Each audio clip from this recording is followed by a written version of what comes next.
Nina Dante. Welcome to this episode of The Snake Said to the River. We are right in the glorious center of summer, and my area is just bursting with wildflowers. So this episode will revolve around a wild medicinal plant called self-heal.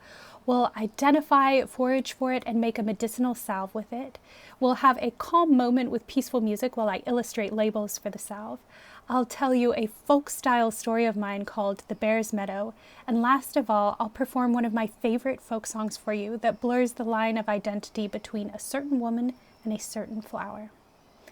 I'm so glad that you're here to share this beautiful summer day with me. Let's get right into it.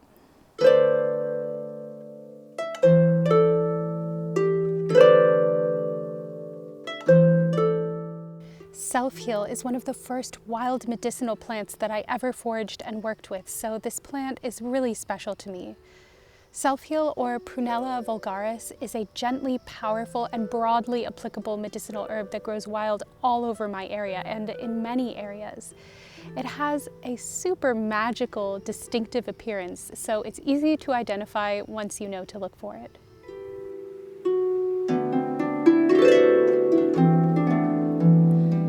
Shining in the summer grasses, looking like minute fairy structures, are the purple-flowered self-heal. The stalks of self-heal are crisscrossed by tier upon tier of opposite leaves.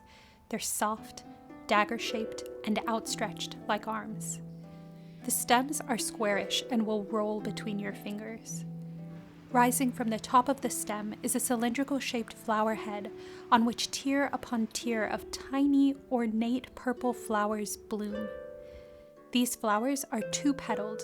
The upper petal stretches out like a protective canopy. The lower is three-lobed and extended in welcome to the pollinators that land on it. The longest of the lower three lobes has a decorative fringe, a sumptuous embellishment. As its common name implies, self-heal can be used medicinally to gently support the body as it heals from many different things. It's always important to do your own research before working with edible wild plants, making sure that you're referencing sources that you trust. But from my research, I've learned that the healing properties of self-heal can be harnessed in various medicinal preparations like teas, compresses, tinctures, balms, etc., in order to soothe both internal complaints like stomach aches, as well as external complaints like wounds. A truly wonderful plant. So before we start our apothecary project, I thought it would be fun to tell you a short folk-style story of mine called The Bear's Meadow.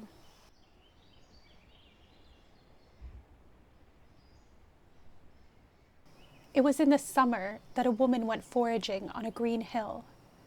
On its flat top, the hill had created the sweetest meadow imaginable, covered in soft grasses and fragrant flowers. When the woman arrived there, she stopped with a thrill, for there, lying in the middle of the meadow, licking the last of a pawful of honey off of its long black claws, was a great bear, as brown as autumn leaves and as large as a boulder. Unlike our time, in this place and time, a person could safely speak to a bear if they knew the proper etiquette. And because this bear was resting peaceably in the tall grasses, the woman made bold to speak to them. "Greetings," she called. "Greetings, teacher of the western mountains." And she gave a low bow. Well, the bear looked at her with eyes as deep as time and with teeth as sharp as knives. The woman quaked just a bit, but she was sure of herself and she held herself honorably. "Greetings, lady," the bear slowly replied. "Since you call me teacher, I will share the gift of this meadow with you. Pick any 3 flowers and eat them and see what they have to show you." Now, as it was then, it is very unwise to scorn the teachings of a bear, and besides, the woman was filled with a delicious curiosity. So she knelt down in the grass and plucked a wild rose from its briar and lifted it to her mouth. And no sooner had the first petal touched her tongue than she was transformed into the shape of a wolf. And she was filled with a wild joy, the joy of the long run, the joy of the pack hunt, the joy of salmon in jaws, the joy of play. Next, the woman picked the wild violet from its nest of leaves and lifted it to her mouth. And no sooner had the first petal touched her tongue than she was sent soaring into the sky in the shape of a vulture, the great bone eater. And she felt her fierce heart beat between her hollow bones. She felt her eye pierce the landscape. She felt the blade of her mind sharp and bright. She felt what it is to know and maintain the balance of life. Last, the woman plucked the self-heal from the edge of the grasses and lifted it to her mouth. And no sooner had the first petal touched her tongue than she elongated into the gracious form of a deer. And she felt what it is to inhabit every sinew and nerve of her body, to feel her body push and pull with the tide of all the million things happening around her, responding proportionately to each sound and movement and change in the temperature, and in this way to embody the living world as well as herself. The woman lifted from all of this, spirit-drenched and gasping. "Teacher, Bear, how do you not trade your form for one of these? I have seen wonders. I have felt what it is to be joy, to hold the balance of life, to embody the living world." Well, the bear lifted up to their full and terrible height. "Why is it that I do not choose the fool's path and trade my form for another? Why do I not trade my form for another, thinking it will give me what I do not have? It is because I know who I am." And in that moment, the woman saw the joy of the wolf, the wise ferocity of the vulture, the sensitivity of the deer, and the truths held by so many other creatures combining in various strengths to make the bear, and to make herself, infinitely complex and capable. The woman carried away this knowledge of selfhood in her heart like a never-fading bouquet of wildflowers. And that was the gift of the Bear's Meadow.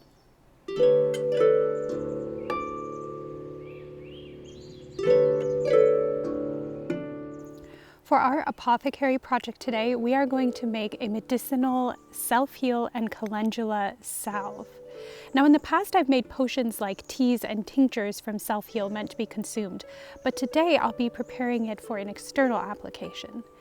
So salves are a super important part of folk medicine, and they are a type of healing ointment for the skin involving beeswax and oil.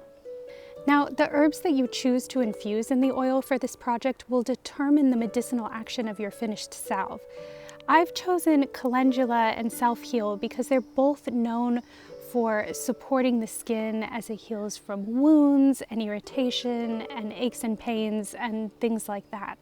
And I'm planning to mostly use this on my hands since they work so hard for me all day, every day. While I foraged for my own self-heal, I did purchase this gorgeous calendula at my local witch shop that has a bulk medicinal herb section.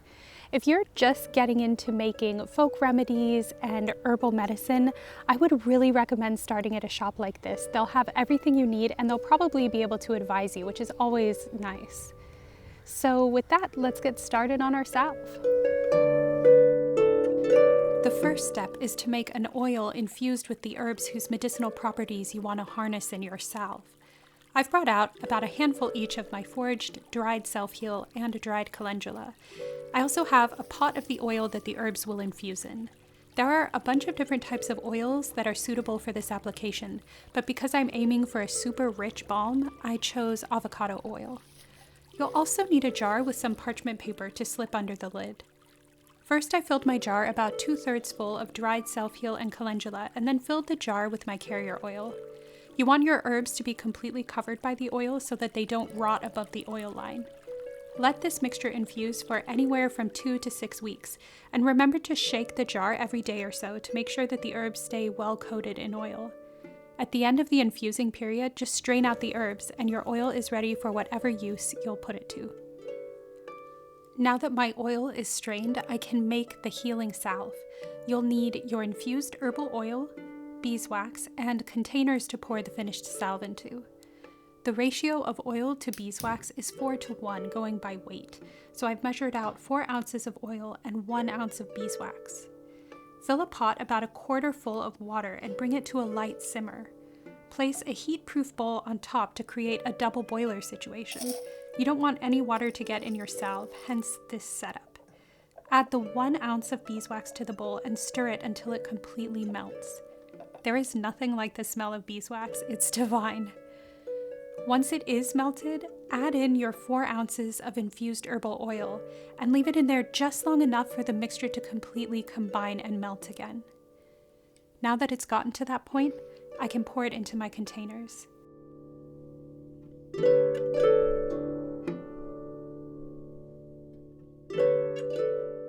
And here it is, complete. So before I can use my salve, I have to let it cool and set. So in the meantime, let's take a relaxing break while I illustrate some labels for the jars.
In honor of our apothecary work, I'm going to perform some thematically related folk music.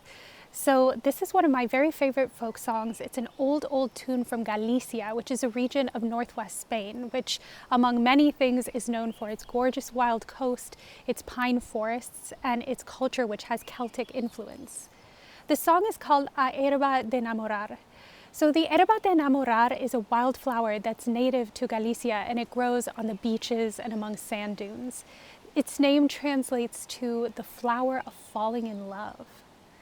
So one of the many reasons that I love this folk song is that it sort of mystically blurs the line of identity between this flower, the herba de namorar, and the woman who the narrator is in love with. The narrator describes her as elusive, ephemeral, sort of wild, running through the grass, just out of reach, just out of earshot. The narrator is so in love with this woman that at one point they pick an herba de namorar and tuck it into their faldriqueira as a sort of love token or love charm for her. This word faldriqueira is specific to Galicia, and it refers to a part of their traditional historic dress, which was an external pouch or pocket worn at the waist. But for me, the mystical heart of this song is in the third stanza, when the narrator says, "Tanto que din, oh meu amor, quiere algún día ser esa flor," which means, there are many who say, oh my love, that you want to become this flower one day. A line to leave you reeling.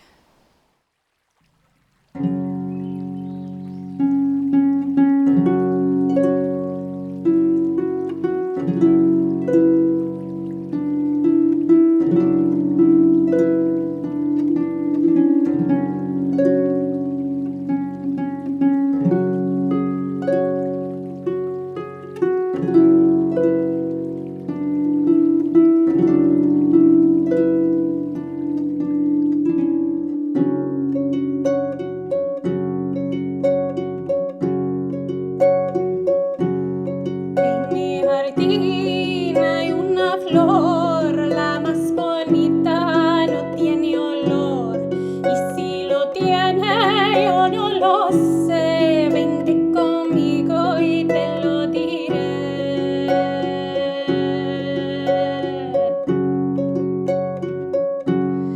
En mi jardín debí correr, tú no miraste, yo te miré. Y si me viste, yo no lo sé, dime morena, lo he de saber.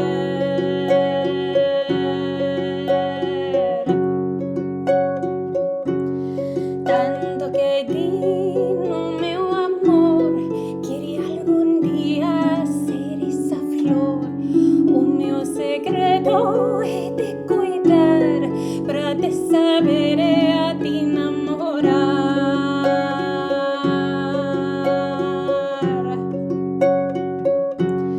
Tenho una herba de namorar, tenho pensado que na levar, na valtrigueira hecha de poner, para namorarte a ti mulher.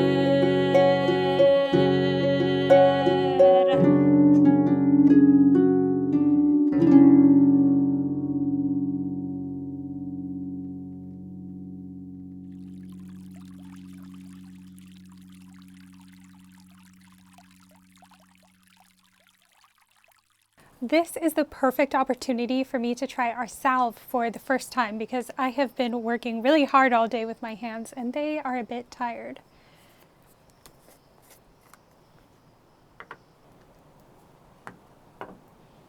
It feels so right to care for them with something intentional and beautiful that I've made with herbs from my own area. Some extra natural magic. Wow, I am so glad that I used avocado oil. This has a super rich, silky texture that I really feel is going to nourish my skin along with the herbs. And it has such a lovely, delicate scent. You can get a little hint of the beeswax in there.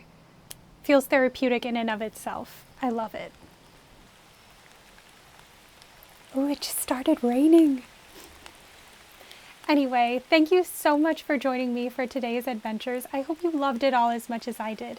And I hope you'll subscribe to my channel for more videos like this and find me on Instagram and TikTok for weekly short form videos. Until next time, enjoy the world.